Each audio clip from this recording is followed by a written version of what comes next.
Hello again, Mr. Kavanaugh here. I hope everybody is doing well.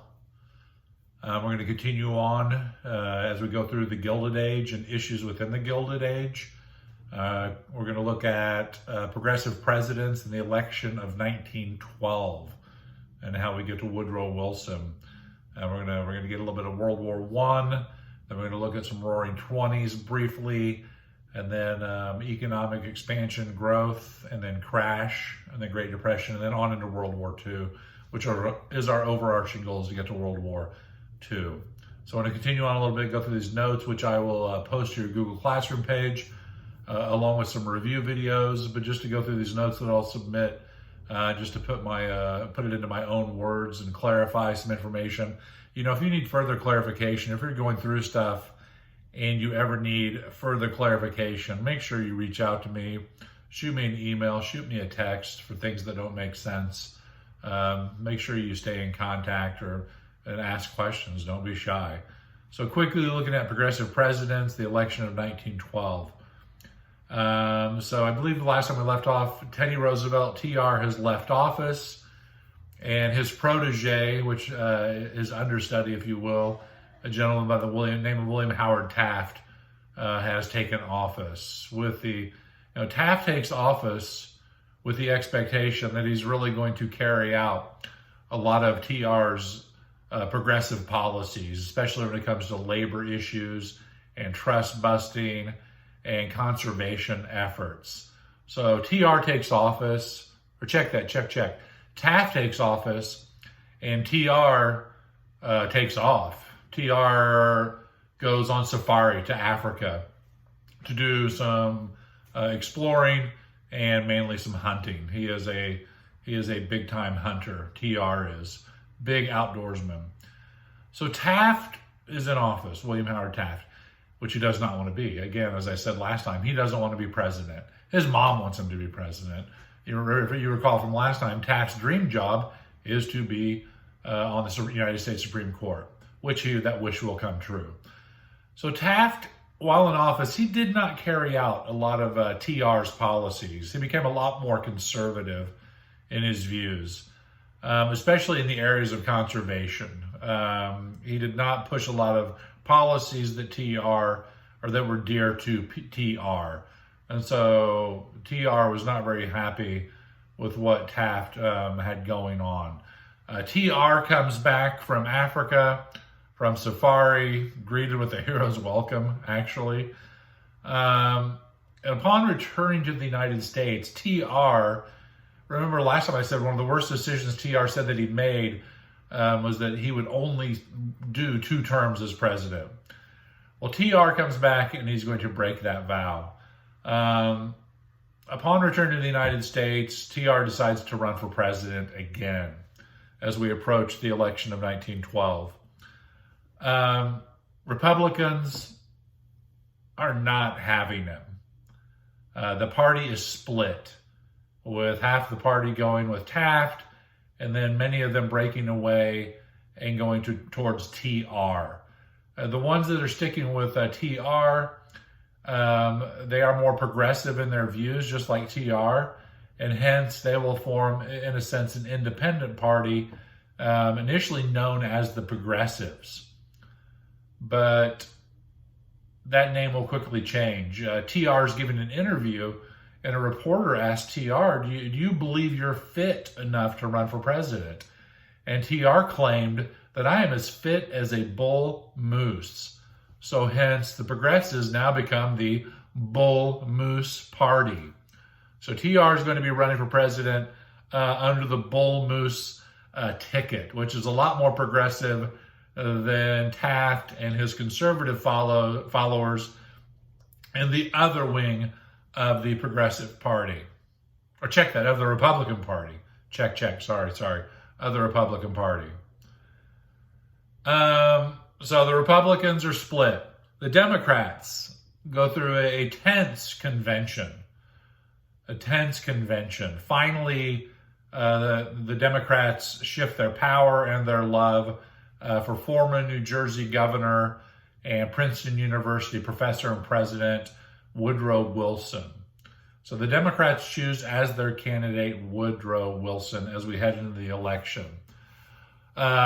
Interesting, fun fact. Not very fun for TR. Actually, I think TR kind of liked this. It really upped his BA credibility, if you will, to a 10.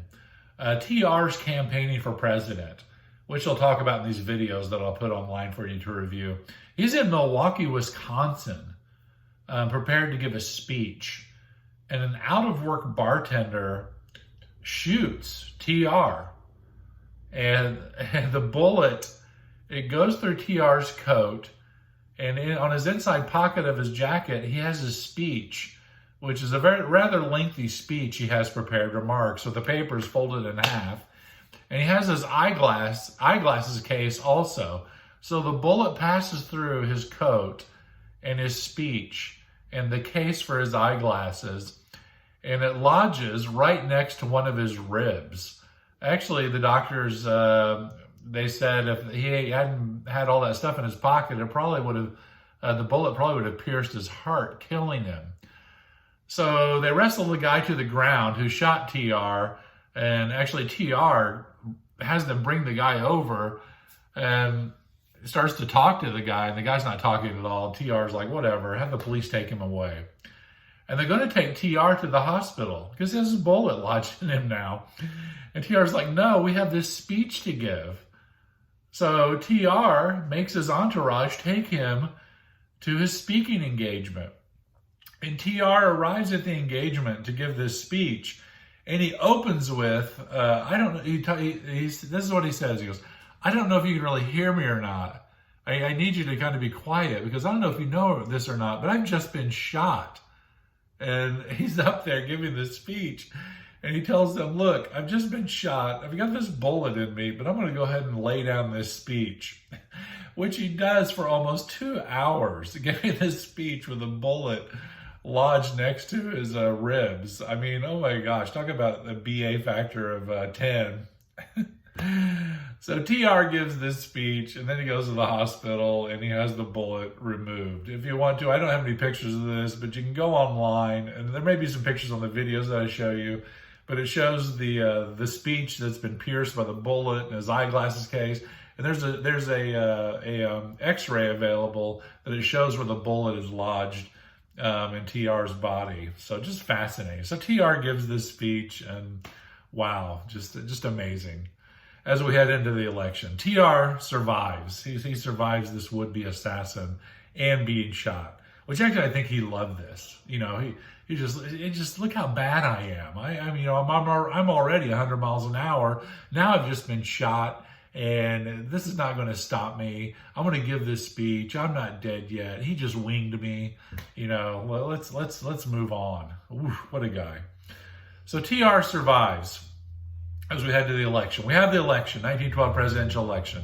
TR and Taft, naturally, which the political scientists speculated at the time, they'd split the Republican vote, which they did. So TR and Taft split the Republican vote, allowing Woodrow Wilson to cruise to presidential victory in the 1912 presidential election. So Woodrow Wilson is elected president, which is, I believe, only the second Democrat to be elected in a large amount of time. I think post-Civil War, if you will. So TR is defeated. TR actually finishes second. Taft finishes third.